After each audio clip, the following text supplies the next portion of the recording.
if I speak, I am in big trouble. Bonjour à tous, bonjour à toutes, très heureux de vous retrouver pour cette nouvelle vidéo. J'espère que vous allez bien. Moi ça va super, en tout cas en ce début de semaine, tout se passe bien de mon côté. J'espère que c'est pareil pour vous. On se retrouve pour cette nouvelle vidéo pour parler un petit peu de ces équipes qui nous font vibrer, qui sont là pour à la dernière journée te prendre les 3 points alors qu'elles n'ont plus rien à jouer et que toi tu voulais juste un point pour te qualifier en Champions League.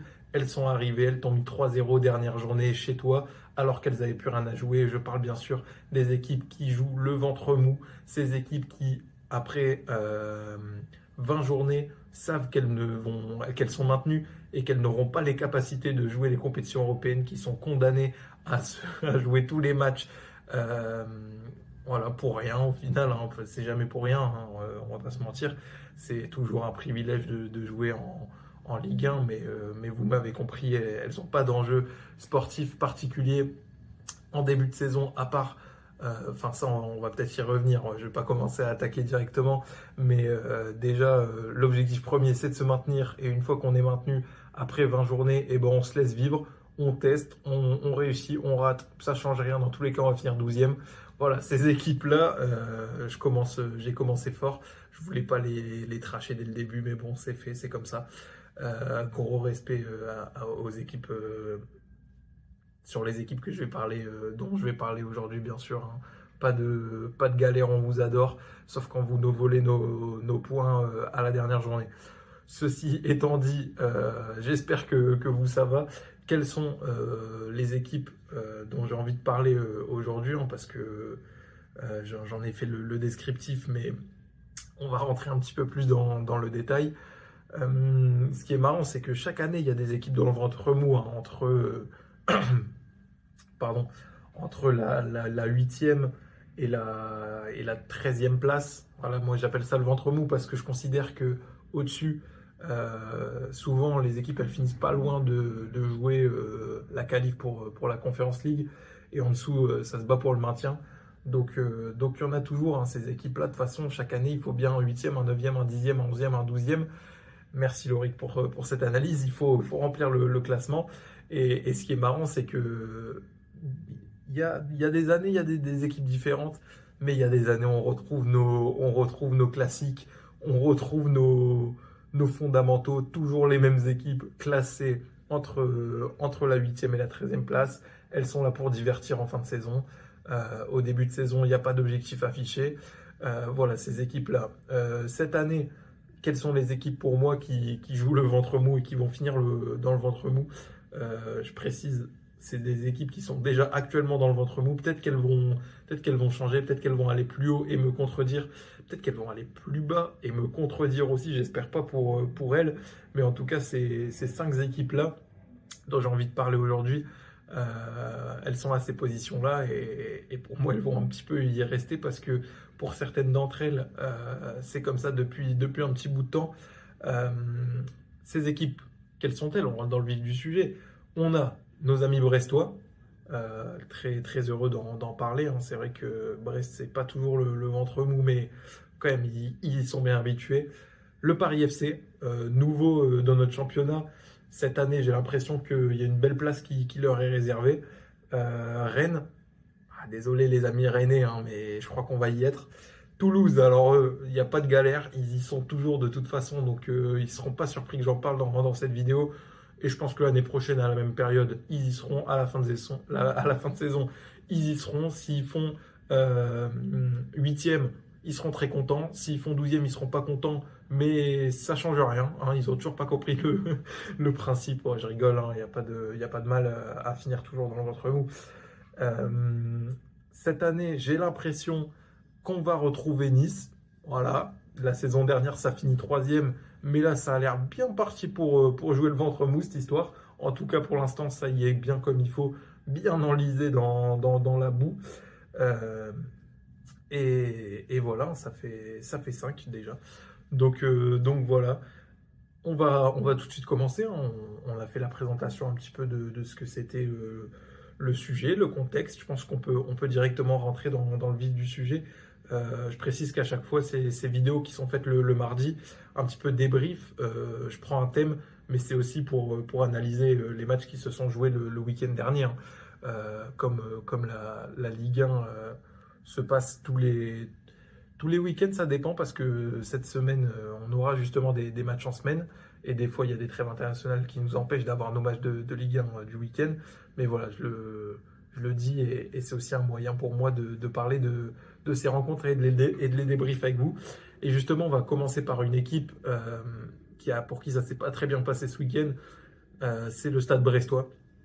Je sais pas, ce que je commence par... ouais, on peut commencer par le contexte dans lequel ils sont actuellement en Ligue 1. On est 12e côté Brest avec 9 points, il y a 2 victoires, 3 nuls. On va commencer par dire qu'il y a eu un début de saison raté. Moi, j'ai eu un petit peu peur, je ne vais pas vous mentir, pour Brest en début de saison. Sur les 3-4 premiers matchs, pardon, ça a été vraiment compliqué.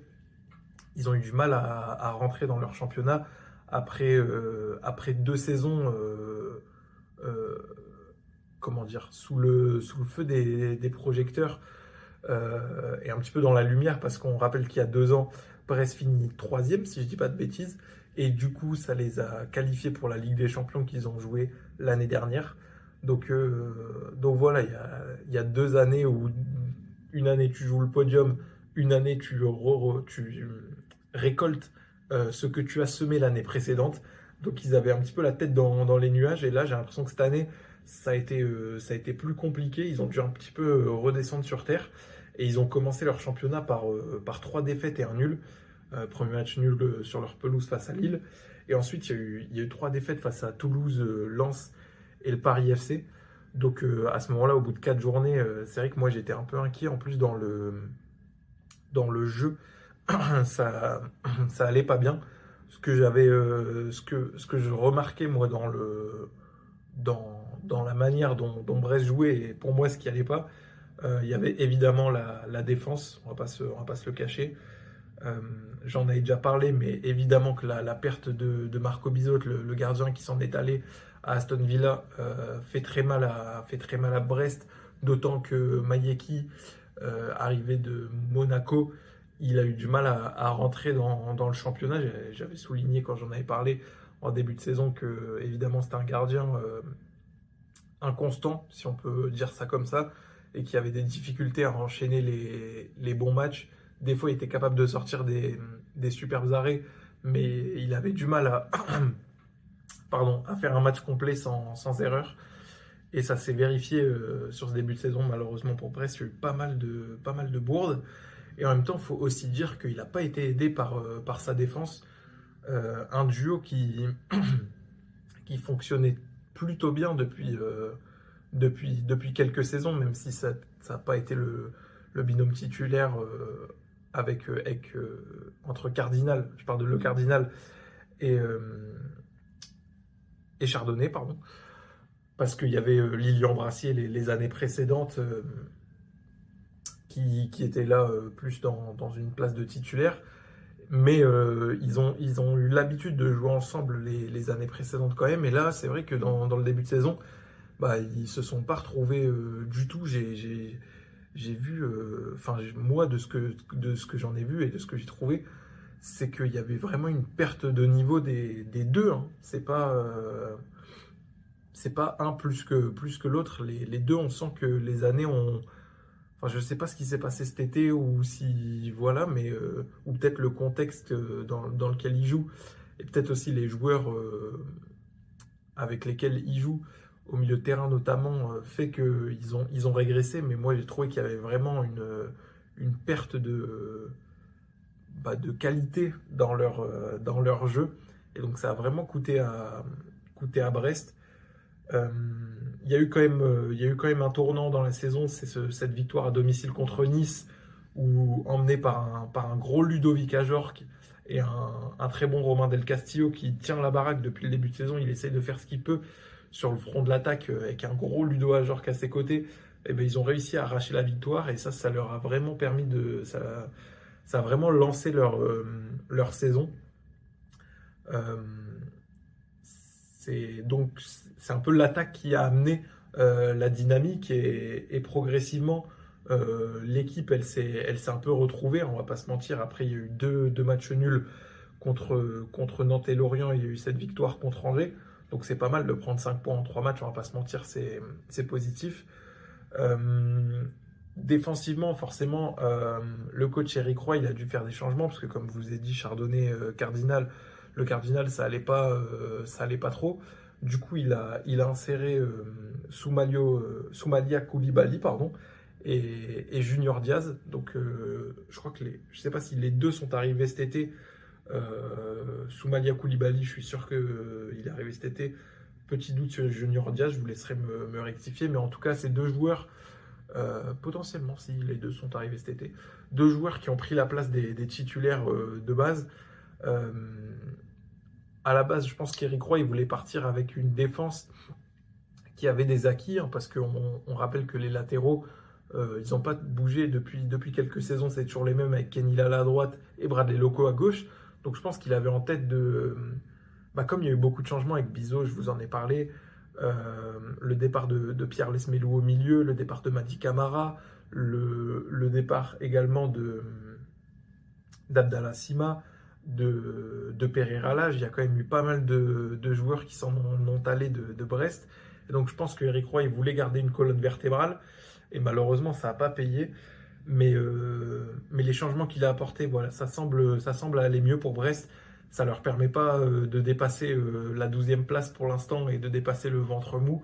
Mais en tout cas, je pense qu'ils ont les qualités pour jouer ces places-là.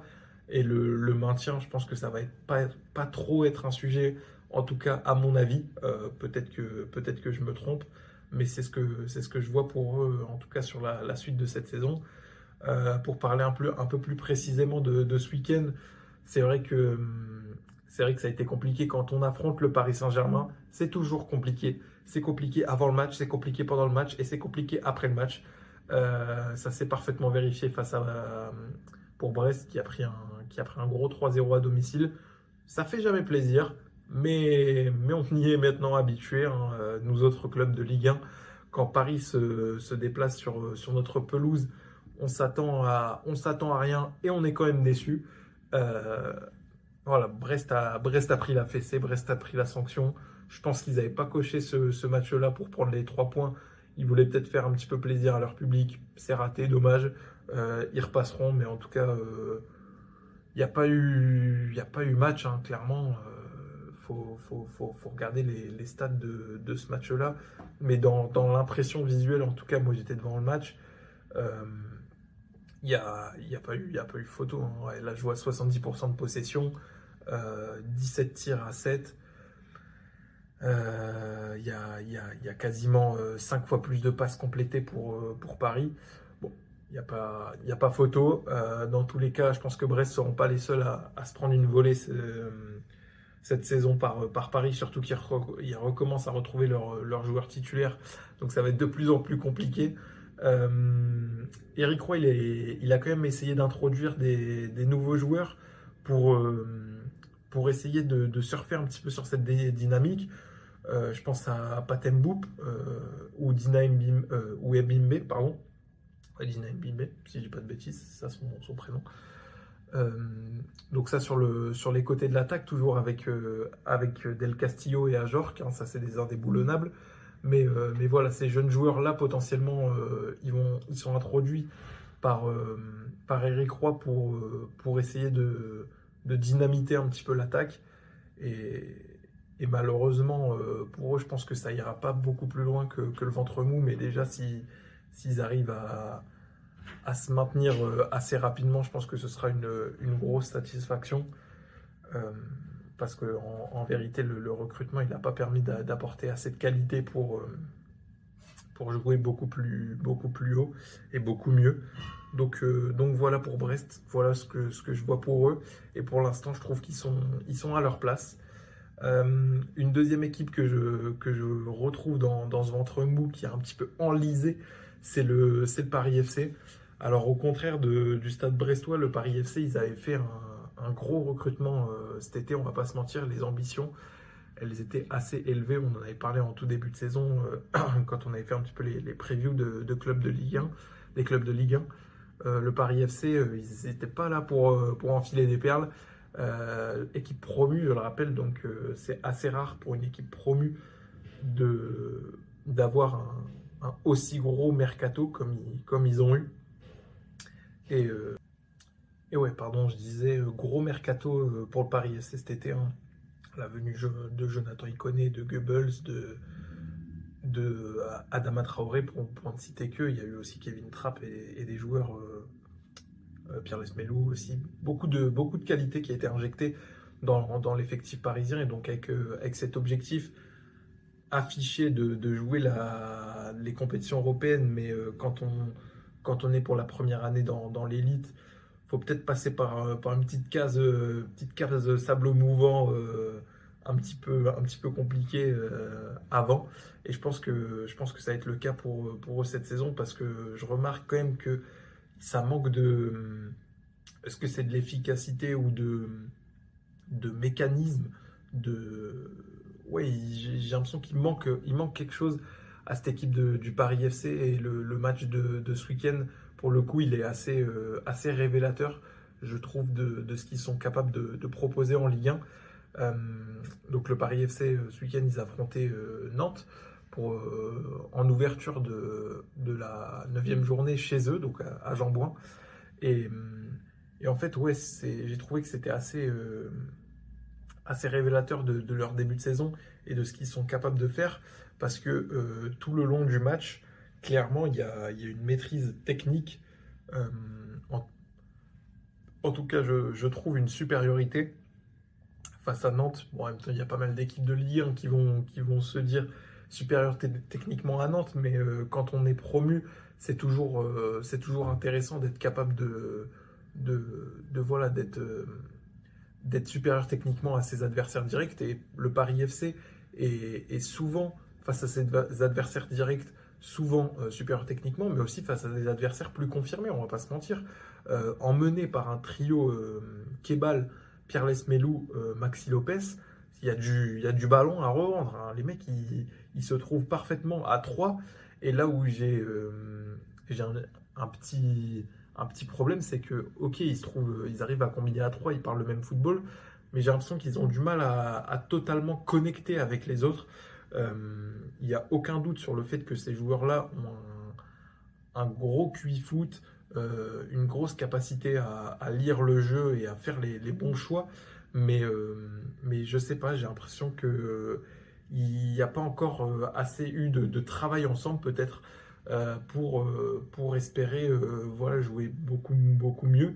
Et les défaites face à Nantes, comme face à Nantes ce week-end, bah, elles sont assez révélatrices du fait que le Paris FC va pas pouvoir jouer beaucoup plus haut cette saison que le ventre mou, parce qu'ils sont pas capables de gagner les matchs où ils dominent. Parce que là, clairement, dans ce match-là contre Nantes, la domination, elle est réelle. Hein. Il y a 67% de possession, il y a 2 fois plus de passes, il y a plus de tirs. Les occasions, elles sont en majorité pour eux, mais ils n'arrivent pas encore à être... je sais pas, je trouve aussi que l'association avec Jean-Philippe Crasso à la pointe de l'attaque, elle n'est pas encore bien huilée. Moses Simon sur le côté, il est très intéressant, mais je ne sais pas s'il est encore à son plein potentiel. Faut peut-être aller essayer une titularisation de Goebbels, pourquoi pas. Goebbels, je crois qu'il veut qu'on dise.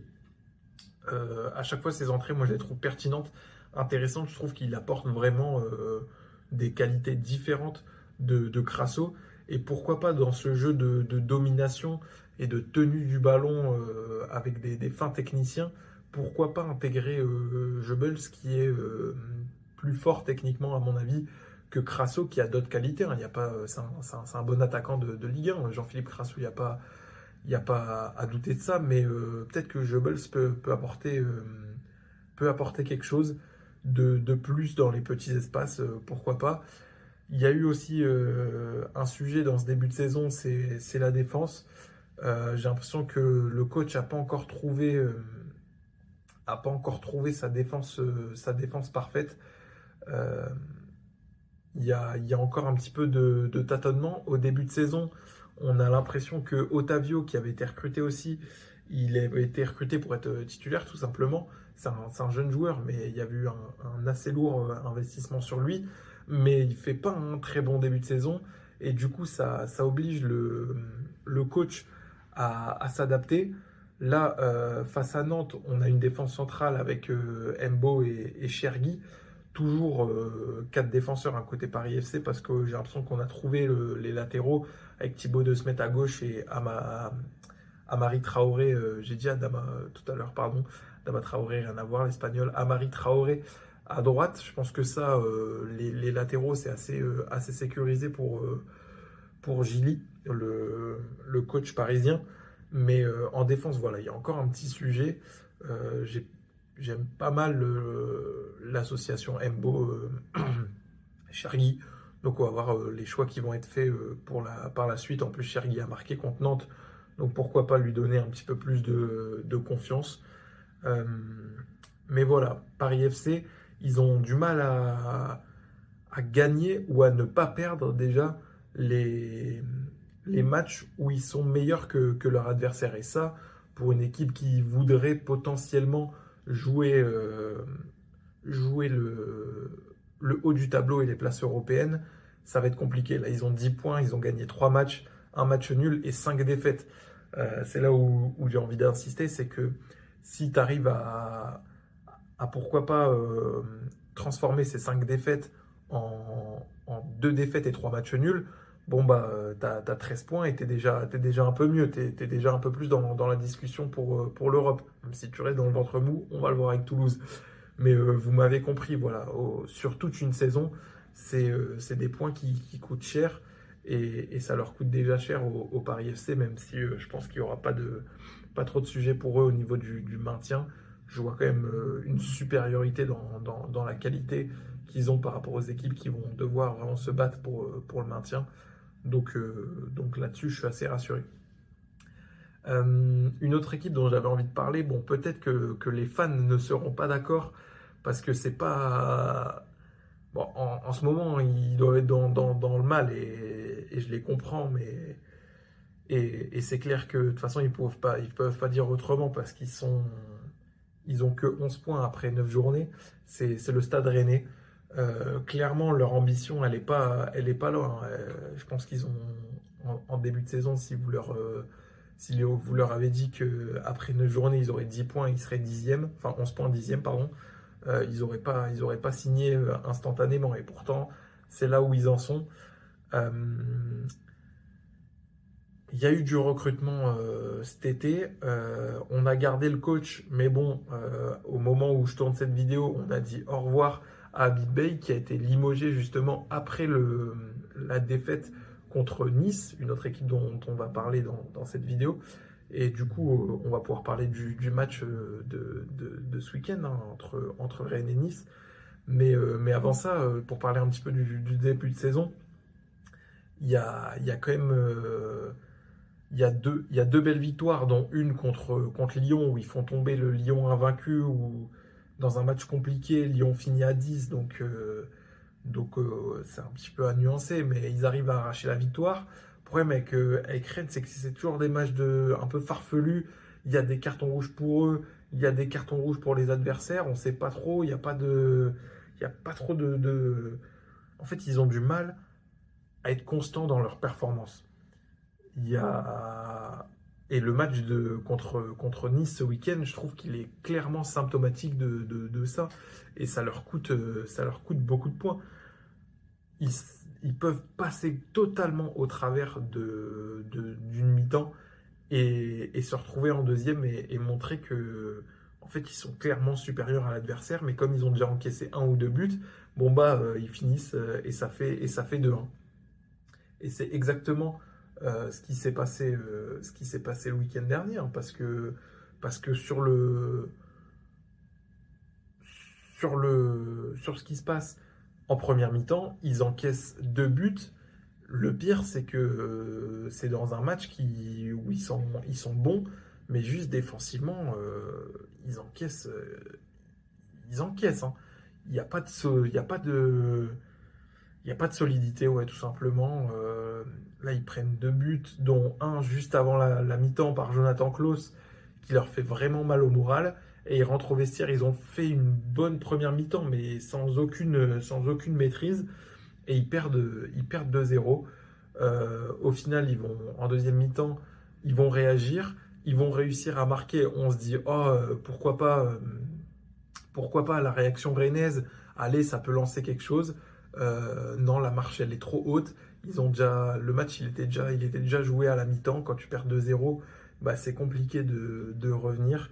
Et évidemment que c'est frustrant et la direction, de toute façon, elle en peut plus de cette frustration. Elle a viré le coach à Big Bay parce que les résultats sont pas là. Mais, euh, mais est-ce que c'est un problème de joueurs, de dispositifs mis en place par l'entraîneur? J'ai l'impression que des fois, il y a des joueurs qui ont un investissement à géométrie variable. Je pense à Ludovic Blas qui est capable de faire des matchs où c'est le meilleur joueur sur le terrain et des matchs où il est transparent. Euh, ça me chafouine un peu. Il y a un dispositif qui a été mis en place par Habib Bey avec le 3-5-2, avec Esteban Le Paul et Brelem Bolo en attaque. Est-ce que deux attaquants, c'est positif? On en avait parlé avec Monaco, j'avais dit qu'à Rennes, ça me plaisait bien. Mais au final, Mbolo, il met pas un but. C'est un numéro 9 qui met pas un but. Le Paul, il marque. Donc ça, c'est pas mal. Euh, mais les résultats suivent pas, c'est pas suffisant. Les côtés Quentin Merlin, Ludovic Blas, bah il y a du bon et du moins bon. Quentin Merlin, je crois que la statistique elle est effrayante, mais c'est le joueur qui perd le plus de ballons euh, d'Europe, quelque chose comme ça. Ou alors c'est dans une partie du terrain, mais en tout cas il y a une statistique comme ça. Donc ouais, il y a des choses qui vont pas et je trouve que c'est des joueurs qui sont sur courant alternatif. C'est Fofana au milieu, c'est pareil, ils sont capables de faire 20-30 minutes où tu as l'impression que l'équipe elle peut jouer la Coupe d'Europe sans pression et derrière faire des mi-temps entières où tu te demandes en fait les joueurs, où tu te demandes si ils ont envie d'être là, si les joueurs ils sont impliqués dans le projet, s'ils ne voient pas Rennes seulement comme une destination intermédiaire, intermittente, je sais pas, j'ai pas le terme, mais, euh, mais ouais, ils arrivent pas clairement à tenir 90 bonnes minutes. Euh, cette saison, encore une fois, je les vois bien finir dans le ventre mou, comme la saison dernière, parce que Rennes n'est pas européen. Euh, Ils ont que la Ligue 1 jouée et même ça va pas top. Au contraire des adversaires qu'ils ont affrontés, Nice, qui ont en plus l'Europa League, on y reviendra juste après. Mais, euh, mais ouais, va falloir changer quelque chose. Ou alors ils sont bons pour finir à cette 10e place qui leur va si bien depuis quelques saisons, on va pas se mentir. Rennes, c'est devenu un petit peu cette équipe du ventre mou.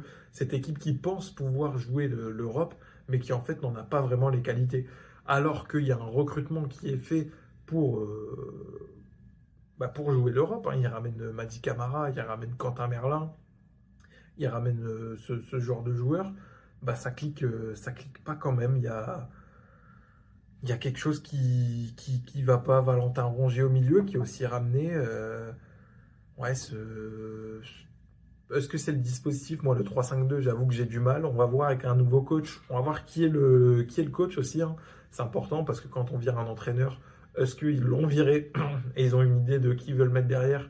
Ou alors ils l'ont viré parce qu'ils n'en pouvaient plus juste d'Habib Bey et que du coup il y aura un intermittent pour un petit temps. On va voir. En tout cas, pour le moment, il reste sur cette défaite face à Nice qui leur fait très mal parce qu'ils ont ils ont du mal à enchaîner. Il y avait eu ce match nul face à Auxerre la semaine dernière qui était déjà compliqué à encaisser. Euh, Ils ont pu gagner depuis le match contre Lyon, 14 septembre, Rennes, hein, je le rappelle. Des matchs nuls dans le derby face à Nantes où ils sont supérieurs sur la première mi-temps, mais encore une fois, en deuxième mi-temps, ils laissent Nantes revenir et au final, ça fait 2-2 et ils prennent le but en toute fin de match. Face à Lens, ils font un match. euh, Honnêtement, Lens était à 10 tout le match et tu as l'impression, à 10 contre 11, ils avaient plus la dalle. C'est toujours ça. Il y a eu match nul ensuite contre Le Havre, contre Auxerre et là, cette défaite contre Nice. Il fallait changer quelque chose. Le coach est viré. Il va falloir enchaîner très bien face à Toulouse dès demain parce que il y a de la Ligue 1 en semaine. La Ligue 1 en semaine. Et il y a Strasbourg ce week-end, donc deux grosses affiches pour Rennes. Donc on va voir où il se situe après ces deux affiches-là. Mais ouais, pour l'instant, abonnement au ventre mou pour Rennes, abonnement au ventre mou pour Nice cette saison. Je pense qu'on va y aller tout droit. Les adversaires de Rennes ce week-end qui les ont battus. Mais alors Nice, on souffle, hein, on souffle. Déjà quand, bon, j'avoue, je vais devoir faire mon mea culpa. Je suis pas le plus grand fan de Nice. Du jeu proposé par Franck Hez, c'est, moi j'ai du mal à regarder Nice à chaque fois. Je trouve que il y a des joueurs qui ont des qualités. Franchement, Sofiane Diop, il a des super qualités. Jérémy Boga, c'est quand même un sacré joueur. Devant, Terem Moffi, c'est censé être un bon joueur de football aussi. Mais, euh, mais je sais pas, il y a toujours. En fait, je sais pas si c'est la manière, si c'est les consignes, si c'est la manière de jouer qui les bride, qui les empêche du coup de développer un jeu plaisant. Mais j'avoue que ouais, chaque fois Nice, c'est compliqué. Là, ils arrivent à arnaquer le match contre Rennes parce qu'ils ne sont pas non plus souverains, hein, Nice, on va pas se mentir. Euh, Avant ce match-là, du coup, ils avaient 11 points. Là, ils en ont 14. Ils sont. Non, ils avaient. Ouais, c'est ça, ils avaient 11 points. Ils sont 8e. Attention, parce qu'il y a des matchs qui tournent en leur faveur où c'était pas forcément donné d'avance. Après, il y a eu un début de saison compliqué. Là, ils sont quand même pas mal relancés. Il y a eu cette victoire contre Lyon qui était plutôt aboutie pour le coup, à la différence du match contre Rennes où je les ai vraiment trouvés poussifs. Et normalement, dans un monde normal, ils auraient dû encaisser ce deuxième but et au minimum prendre un point, si ce n'est le perdre, ce match-là. Mais, euh, mais ouais, en plus, ils sont clairement plombés par leur performance en Europa League. Parce qu'il faut bien le dire, Nice, compétition européenne, égale la tête à Toto, zéro. Ça gagne pas un match. Ils sont catastrophiques et chaque année c'est pareil. Cette année ne déroge pas à la règle. Je sais pas ce qui se passe dans le sud, en Côte d'Azur. Il y a un problème avec l'Europe. Peut-être qu'ils veulent la quitter, on ne sait pas. Peut-être des choix politiques. Mais non, ils sont plombés par leur semaine européenne. Et du coup, je me doute que ça doit jouer et influer sur leur morale le week-end. Toujours est-il que le week-end dernier, ils prennent cette victoire très importante contre Rennes qui les propulse à la 8e place et donc pourquoi pas aller regarder au-dessus. Mais pour moi, il y a pas moyen d'aller regarder au-dessus, hein. Euh, par quoi j'ai envie de commencer? Peut-être l'attaque. J'ai dit, il y a des qualités. Jérémy Boga, Sofiane Diop, c'est des joueurs que j'adore. Euh, non, on va parler des recrutements.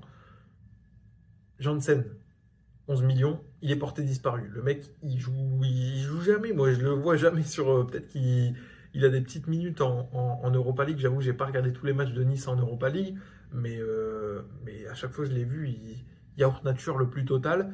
Donc, investissement compliqué. Kevin Carlos, ça a tenté de le mettre sur le front de l'attaque.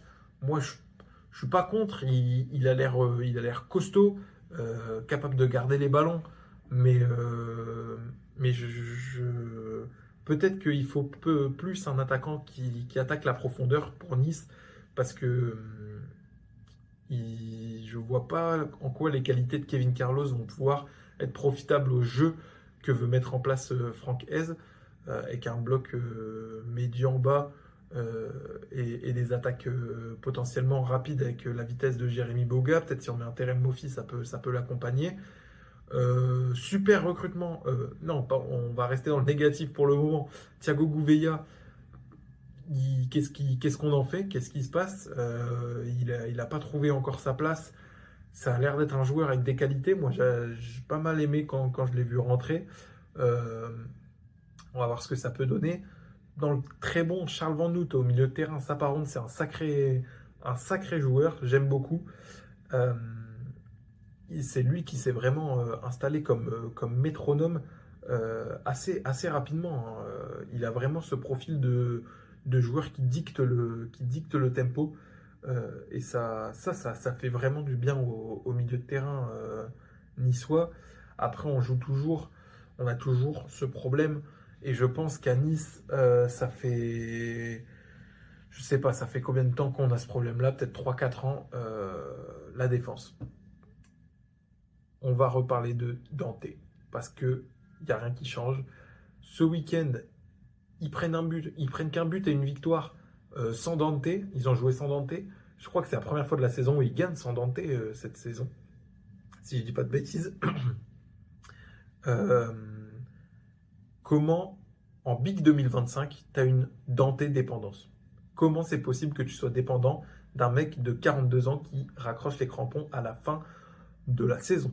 La défense, Pepra Opong, Antoine Mendy, Melvin Barr, défense à 3. Je suis effrayé. Effrayé. Melvin Barr, comment tu peux te dire que c'est un défenseur central? Je sais pas. Jonathan Klaus, qui joue piston, qui joue aussi latéral droit, c'est l'ombre de lui-même en ce début de saison. Le mec, il était international français. Là, il est plus proche du banc que de la sélection, hein, on va pas se mentir. Il y en a qui disent qu'il n'a pas digéré son transfert avorté à Leverkusen. Va falloir avaler, mon petit gars, parce que si tu veux te faire transférer à Leverkusen, même si Leverkusen, c'est pas le Leverkusen d'il y a 2 saisons, d'il y a 2 saisons, mais il va falloir retrouver ton niveau de jeu de l'année dernière, hein, parce que là, c'est... faut se mouiller la nuque hein, entre la saison dernière et cette année pour Jonathan Klaus. Melvin Barr, voilà, je l'ai dit, c'est pas un défenseur central. Ali Abdi, c'est pas mal, il apporte de l'envie et tout ça, mais est-ce que t'en fais un titulaire sûr? Je sais pas. Donc il y a toujours ce sujet en défense qui est pas réglé. Le recrutement, il donne pas satisfaction. Heureusement que tu as Yevan Diouf dans les cages, qui est un super gardien, et que on verra si je fais un top des gardiens en Ligue 1, restez connectés, où est-ce que je le place, mais super gardien, heureusement, parce qu'il y a des lacunes, et je pense que ça va être ça le principal sujet, et la principale raison de ce pourquoi Nice va rester dans ce ventre mou, et je pense qu'ils vont être bien accompagnés par une autre équipe qui est abonnée au ventre mou depuis... Je sais pas, depuis que je suis la Ligue 1, j'ai l'impression que Toulouse, désolé Toulouse, mais j'ai l'impression que Toulouse, ils sont toujours entre ces places, 8 et 13, 8 et 14. Ils sont là, à la fin dans les 3-4 dernières journées de championnat, ils viennent te voler tes points. Ça, c'est typique des joueurs, des équipes du ventre mou qui n'ont plus rien à jouer. Elles n'ont plus rien à jouer, mais elles se déplacent sur ta pelouse, et quand c'est toi, elles jouent le match de leur vie, alors qu'elles ont fait n'importe quoi tout le reste de la saison en jouant sur courant alternatif. Et ben j'ai l'impression que Toulouse, c'est parfaitement ça. On est parfaitement là-dedans. Je vous aime les amis toulousains évidemment, mais malheureusement, je pense que cette année encore, on ne sera pas européen. On va se maintenir pépère hein, parce qu'il y a de la qualité dans l'effectif, mais on n'ira pas beaucoup plus loin.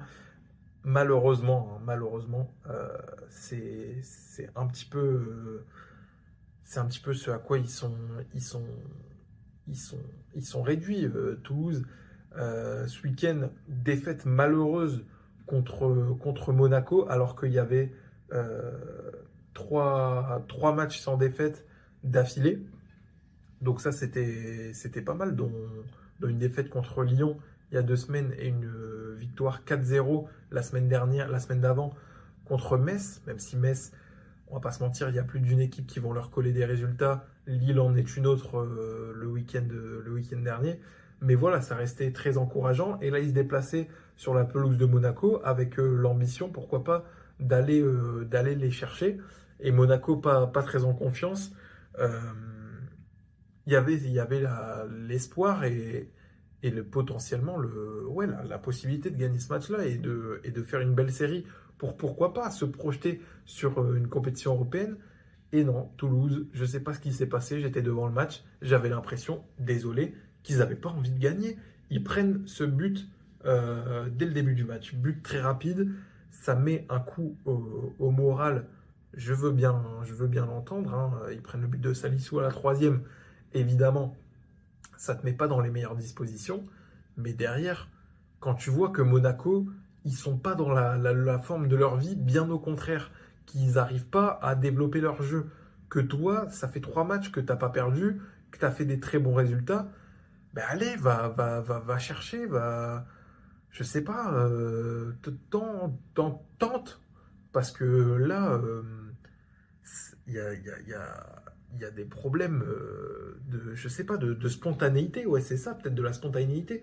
J'exclus Yann Gbo, qui pour le coup, moi, est un joueur que j'aime beaucoup et qui est celui qui tente le plus, qui est l'un des seuls à tenter, et ça lui réussit souvent parce qu'il a plein de qualités.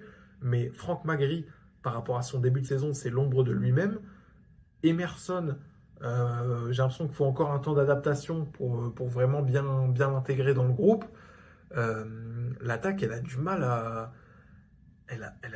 se développer. Aaron Denoum, c'est de lui que ça doit partir les opportunités. Après, il joue dans un rôle de piston souvent ou faux numéro 10. Enfin, c'est bizarre, il est toujours dans ces demi-espaces-là. C'est un joueur qui a une qualité de pied assez incroyable. Euh, il a eu du mal ce week-end à vraiment rayonner, hein. Il a eu beaucoup de mal à trouver ses attaquants. Au milieu, Caceres, Abou Francis, c'est plus des milieux, j'ai l'impression, qui travaillent défensivement avant tout. Et on va pas se mentir, la défense de Toulouse, moi, j'ai rien à redire, hein. Cresswell, Nicolas Hyssen, Sidibé, tous ces joueurs-là, c'est des bons défenseurs. Et je pense que c'est pas le sujet. Marc McKenzie aussi, très bon gardien, Guillaume Rest. Il n'y aura pas de sujet trop en défense, mais c'est vrai qu'il y a du mal à avoir cette connexion en attaque. Et juste, cette équipe, elle manque de spontanéité, c'est ça, hein. Il y a des joueurs qui ont les capacités, mais qui ne prennent pas les risques, les risques qui amènent à te retrouver à jouer des compétitions européennes et qui te laissent voilà, dans le ventre mou. Toulouse, ils ont beau faire un très bon début de saison, ils ont un peu calé après. Mais là, comme je vous ai dit, rester sur 3 matchs sans défaite avant la défaite contre Monaco. Ils se retrouvent 9e avec 13 points, 4 victoires, 4 défaites. Donc triste un petit peu pour cette équipe qui a la possibilité de faire beaucoup mieux, je pense. Mais malheureusement, qui dit Toulouse dit ventre mou. Et, et voilà, je pense que ces équipes-là, elles vont y rester. C'est un petit peu ce que je vois. Dites-moi ce que vous en pensez de votre côté. Euh, Moi, c'est ce que je vois pour la suite, en tout cas. Euh, on va suivre ça de très près, notamment demain, parce il y a du championnat en semaine. C'est assez rare pour le souligner. On va avoir droit à une semaine à 3 matchs de Ligue 1. Du coup, on a déjà eu les matchs ce week-end, match mercredi et rematch ce week-end. Donc très content. On va suivre ça de très près. Ces équipes-là, elles ont la pression parce qu'elles veulent viser les compétitions européennes. Mais moi, j'ai l'impression que ça va rester bien ancré dans notre petit ventre mou. Dites-moi ce que vous en pensez. Euh, Comme d'habitude, si vous voulez suivre en direct les matchs en live tweet, n'hésitez pas, je mets mon Twitter en description. Et en attendant, on se retrouve pour une nouvelle vidéo jeudi, je l'espère, vendredi, pourquoi pas. On verra. Je ne fais pas de promesses que je ne peux pas tenir. Mais en tout cas, on se retrouve rapidement. Allez, prenez soin de vous. Salut.